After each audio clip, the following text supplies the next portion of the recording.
Hello बच्चों, आज हम इंग्लिश पढ़ेंगे क्लास 5 की, और जिसमें हम फर्स्ट लेसन पढ़ते हैं। तो सबसे पहले फर्स्ट लेसन है जिसका नाम है डोंट गिव अप। ठीक है, तो इसको हम सबसे पहले रीड करना सीखेंगे। ठीक है, तो आप लोग मेरे साथ साथ रीड करना। ठीक है, तो हम पहले पैराग्राफ से स्टार्ट करते हैं। पहला पैराग्राफ कह रहा है, if you keep on going and never stop,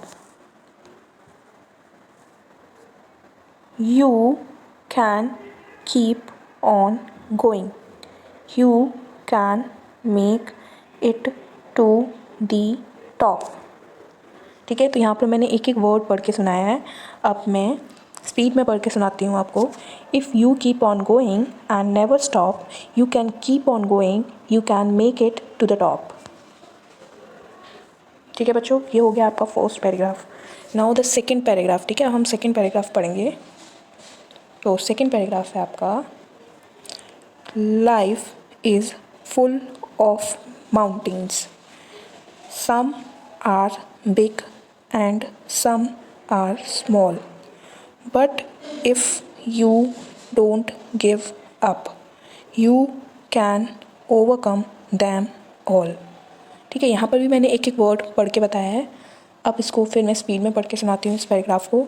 life is full of mountains, some are big and some are small, but if you don't give up, you can overcome them all.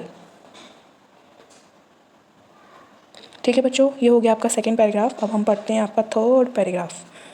ठीक है, तो third paragraph है, सो keep on going, try not to stop. When you keep on going, you can make it to the top.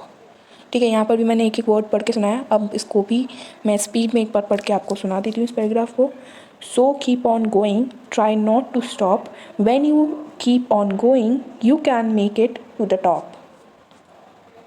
ठीक है बच्चों, तो sorry, ये पूरी पोएम है। ठीक है, डोंट गिव अप।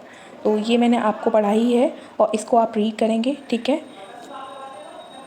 इसको देख देख के, इस मेरी वीडियो को देख देख के आप इसको रिपीट करेंगे, जिससे आप क्या है, इस पोएम को रीड करना सीखेंगे। ठीक है ना। तो सबसे पहले मोस्ट इम्पॉर्टेंट होता है इंग्लिश को पढ़ने में सबसे पहले इंपॉर्टेंट होता है कि आपको रीडिंग करना आनी चाहिए। ठीक है, तो फर्स्ट स्टेप ही मैं आपको सिखा रही हूँ कि आप रीडिंग करना सीखिए। ठीक है, और यहाँ पर कुछ वर्ड मीनिंग्स हैं जो आप लर्न करेंगे, जैसे कीप ऑन। ठीक है, ये इसका मतलब क्या होता है, जारी रखना। किसी काम को जारी रखते हैं तो उसको बोलते हैं कीप ऑन। जैसे कि